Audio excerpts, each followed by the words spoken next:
মা খালাকুতুল জিন্না ওয়াল ইনসি বাখা জুজ ইবাদত নিস্তে মাকসুদ জাহা।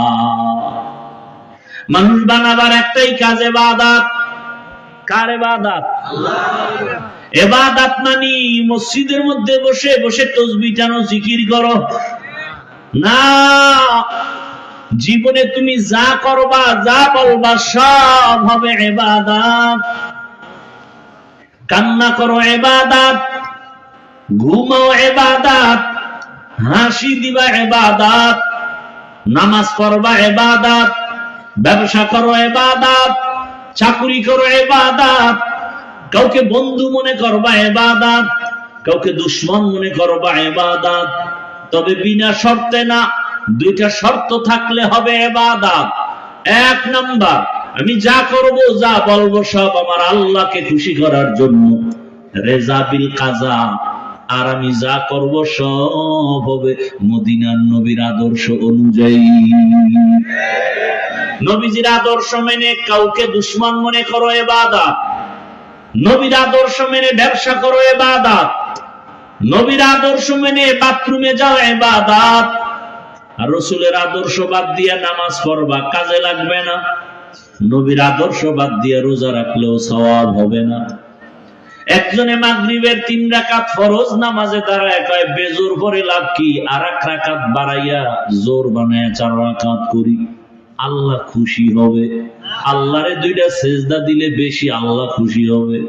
4 রাকাত বানায় দিল মাগরিবের, 3 রাকাতের কত পরিমাণ সওয়াব হবে? কেন বলে নবীর আদর্শে নাই। একজনে 30টা রোজা রাখার পরে আবেগ বেড়ে গেছে, ও আল্লাহ পুরো বছর কেন দিলা না, একটাও ভাঙতাম না। যেহেতু দাও নাই, অন্তত একদিন হলো ঈদের দিনটা রোজা রাখি। ঈদের দিন রোজা রাখলে কবুল হবে? কেন হবে না? কেন হারাম? হ্যাঁ, নবীর আদর্শে নাই। এজন্যই তো বলি রাসূলের আদর্শ পারফেক্ট, দুনিয়ার সবার আদর্শ নাপাক। একমাত্র মদিনাওয়ালা রাসূলের আদর্শই হলো পাক। নবীর আদর্শ পুত পবিত্র। ওই আদর্শ আজ আমার মধ্যে থাকার কারণে আমার সম্মান। ওই আদর্শ 1500 বছর পরে স্কুলের ছেলের মধ্যে আসার কারণে তারও সম্মান। ও আমার যুবক বাবারা, স্কুলে কলেজে পড়নেওয়ালা নামাজি কি কেউ নাই? ওর সম্মান কম। ডাক্তার, প্রফেসর, ইঞ্জিনিয়ার 5 ওয়াক্ত নামাজ পড়ে, দাড়িওয়ালা নাই? খুঁজিয়ে দেখো, সম্মানেরও অভাব নাই। RAB, army, police, BDR, OC, DC, SP 5 ওয়াক্ত নামাজ পড়ে, সম্মানও অনেক। অনেক চেয়ারম্যান, অনেক মেম্বার 5 ওয়াক্ত নামাজ পড়ে। ও আমার কলিজার যুবক, তোমার জেনারেল লাইনের ছেলেটা যদি স্কুল কলেজে পড়ে নামাজ পড়ে, তুমি তোমার বিবেক দিয়ে জবাব দাও, তোমার কপালে কার বরদোয়া লাগছে, তুমি পারো না কেন? তোমার মতো সন্তান রাস্তায় গাড়ি চালায়, নামাজ পড়ে, কৃষি কাজ করে, নামাজ পড়ে, নদীর মধ্যে মাছ ধরে, নামাজ পড়ে, তুমি পারো না কেন? তোমার কপাল খারাপ। কারো বরদোয়া লাগছে বলো? অবশ্যই বরদোয়া লাগছে। হয়তো মা বাবার বরদোয়া লাগছে, কি জানি মায়ের কথা বইলা কাদাইছো রে বাবা। শিক্ষকের বরদোয়া লাগছে, কোন কথা বলে জানি শিক্ষকের বেয়াদবি করে কাদাইছো, না জানি আবার আলেম ওলামার সাথে বেয়াদবি করে কাদাইছো, বরদোয়া লেগে গেছে। এই 3 জায়গার বরদোয়া লাগলে কপাল শেষ। আর এই 3 জায়গার দোয়া পাইলে তোমার মতো সফল জীবনওয়ালা কেউ হবে না। ডাক্তার জাকির নায়েকের এত সুনাম কেন? একজন হোমিওপ্যাথিক ডাক্তার। কে জানে তার বাবা কে, কে জানে তার মা, কে জানে তার বাড়ি কই। গোটা দুনিয়া তাকে চিনে ফেলেছে সম্মানের মহব্বতে। টাকার কারণে না, ক্ষমতার বাহাদুরিতে না, একজন হোমিওপ্যাথিক ডাক্তারের এত সুনাম, অবশ্যই 3 জায়গার দোয়া লাগবে। মা বাবার দোয়া, শিক্ষকের দোয়া, ওলামায়ে কেরামের দোয়া। এই 3 জায়গার দোয়া নিয়ে ডাক্তার হও, কসম আল্লাহর, সর্বোচ্চ সম্মান তোমার হবে এই দেশে। এই 3 জায়গার দোয়া নিয়ে তুমি ইঞ্জিনিয়ার হও, সর্বোচ্চ সম্মান।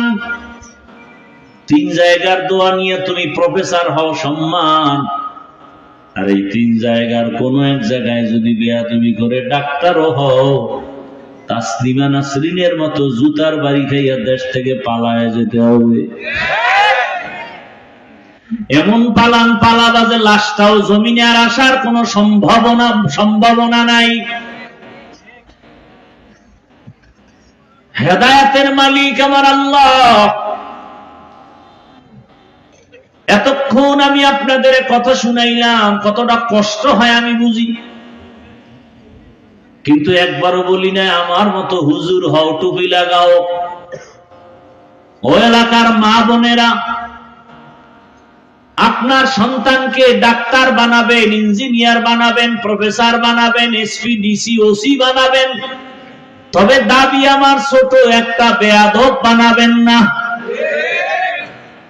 আপনার সন্তানের ব্যবহারে কোনোদিন যেন আলেম কষ্ট না পায়, শিক্ষক কষ্ট না পায়, মা বাপ কষ্ট না পায়। আওয়ামী লীগ করে কিন্তু বেয়াদবি করে না, এখনো সে শান্তিতে আছে না নাই? বিএমপি করে, কারো উপরে জুলুম করে নাই, বেয়াদবি করে নাই, শান্তিতে আছে না নাই? মাদ্রাসায় টাকা পয়সা দান করে, হুজুরদের সাথে সম্পর্ক এখনো আরামে আছে। আল্লাহ দেখায় দেয় নবীর আদর্শই হলো শান্তির ঠিকানা। হুজুর হইলেই শান্তি, এটা কি কোনো গ্যারান্টি আছে? না। আমি হুজুর হইয়া যদি নবীর আদর্শ মতো না চলি, কপাল আমারটাও শেষ হয়ে যাবে। আর তুমি হুজুর না হইয়া জেনারেল লাইনে থাইকেও যদি নবীর আদর্শে নামাজ পড়ো আর কলেজে পড়ো, তোমারও দেখবা শান্তি আর সম্মান। ঢাকা কলেজে কত ছেলেরা ক্লাসে যায়, মাথায় পাগড়ি, বড় দাড়ি, বড় জামা, মনে হয় মসজিদের খতিব। একজনে জিগায়, ভাইজান কোন মসজিদের জুমা পড়ান? আমি আরবি পারি না। কথাই শুকায় না। কয় কি কয়? শিক্ষক শিক্ষিকারা দোয়া করে, পুরো কলেজের মধ্যে একটা ভালো ছেলে আছে। আমি বললাম মেয়ে নাই আছে? মেয়েরা কি মাঝে মাঝে আড্ডাখানায় ডাকে না? বলে ডাকে। সবাই মিলে যাবে পার্কে, রিসোর্টে যাবে। তখন আমি কেমনে যাই? আমি ইস্তেগফার পড়তে থাকি। আল্লাহর কুদরত, আমার ক্লাসের একটা মেয়ে ডাক দিয়া কয়, ও আল্লাহর পথে আছে, ওরে সাইরা দে, ডিস্টার্ব করিস না, আমরা চল। বাস, আল্লাহ আমার পক্ষে একজন লাগাই দিছে। এভাবেই আল্লাহ বাঁচান। আপনি যদি নিয়ত করেন আমি হালাল খায়া মরমু, নাইলে না খায়া মরমু, হারাম খাবো না, একটু কষ্ট হলেও দেখবেন হালাল দরজা খুলে গেছে। আমরা তো সেই একই নেই, বরং মোটামুটি খাইয়াও আল্লাহরে গালি দেয়। শুকর নাই। এরে আম্মা জানেরা, আপনাদের মতো কত মা, কত বোন এই এলাকায় আছে, এখনো পর্দা করে, নামাজ পড়ে, মোবাইলে সময় নষ্ট করে না, স্বামীর মাল খেয়ানত করে না। আপনারা কেন পারবেন না? এই স্টেজের ভেতরে কয়েকটা ছাত্রের মাথায় পাগড়ি দিলাম, এরা কোরআনে হাফেজ। এদের মা বাবার জীবনটা কতই যে ধন্য। আপনি যদি একটা কোরআনওয়ালা ডাক্তারের মা হইয়া কবরে যেতেন, আপনি যদি আপনার সন্তানটাকে কোরআন পড়াইয়া ইঞ্জিনিয়ার বানাইয়া কবরে যেতেন, আপনার জীবনটা ধন্য। আপনার সন্তান ডাক্তারিও করত, রোগীও দেখত, কোরআন তেলাওয়াতও করত, নামাজ পড়ে মা বাবার জন্য দোয়া করত। এমন একটা ডাক্তার বানায় যান, সুনামও হবে, দোয়াও হবে। এখনো সময় আছে, তওবা করেন। মনটাকে আমার আল্লাহর দিকে ঘুরাইয়া মনে মনে বলেন, হে আল্লাহ, জীবনে মনের আশা পূরণ করতে গিয়ে কত গুনাহ করেছি, ও আল্লাহ আর গুনাহ করব না, নামাজ ছাড়বো না, বেপরদায় চলবো না, মা বাবার দোয়া নিয়ে চলবো, স্বামীর মাল হেফাজত করব, মোবাইলে সময় নষ্ট করব না। ও আমার কলিজার যুবক বাবা, জীবনে তো কম দাড়ি কাটলা না, কম বেপরদায় চললা না, পার্কে কম দৌড়াইলা না, সারা রাত মোবাইল তো কম চালাইলা না, এখনো কি আশা মিটে নাই? আর কতবার দাড়ি কাটলে তোর আশা পূরণ হবে? কতবার পার্কে গেলে আশা পূরণ হবে?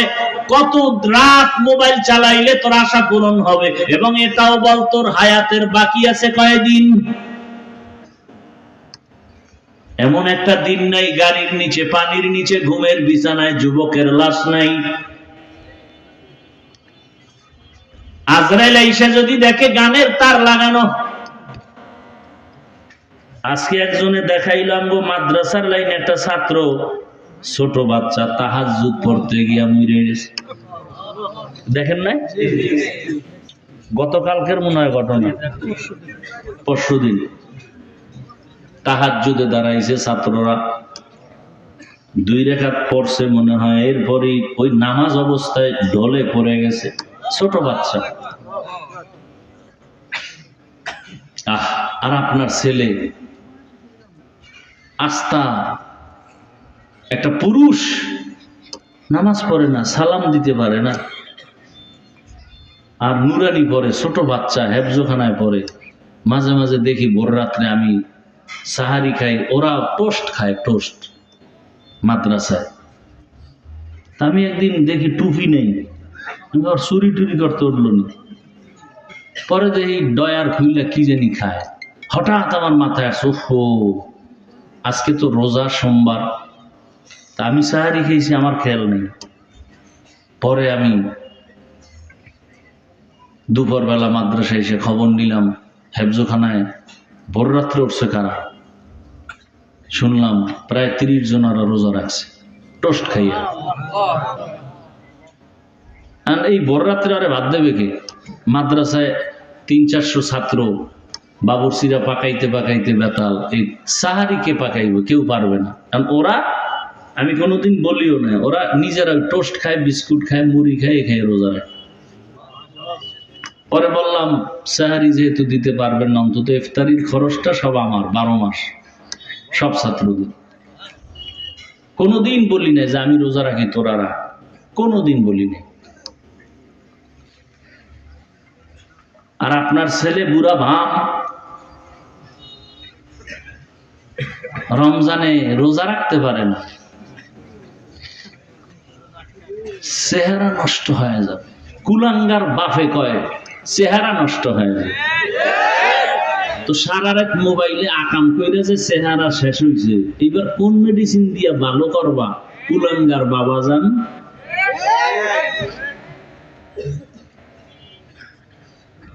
এখনো সময় আছে, তওবা করো। অনুরোধ করে বলছি, তওবা করো। পর্দার আড়ালের মা বোনেরাও তওবা করেন, যুবক বাবারাও তওবা করো। মনটাকে আল্লাহর দিকে ঘুরায় বলো, আর নামাজ ছাড়বো না, বেপরদায় চলবো না, মা বাবারে কষ্ট দিব না।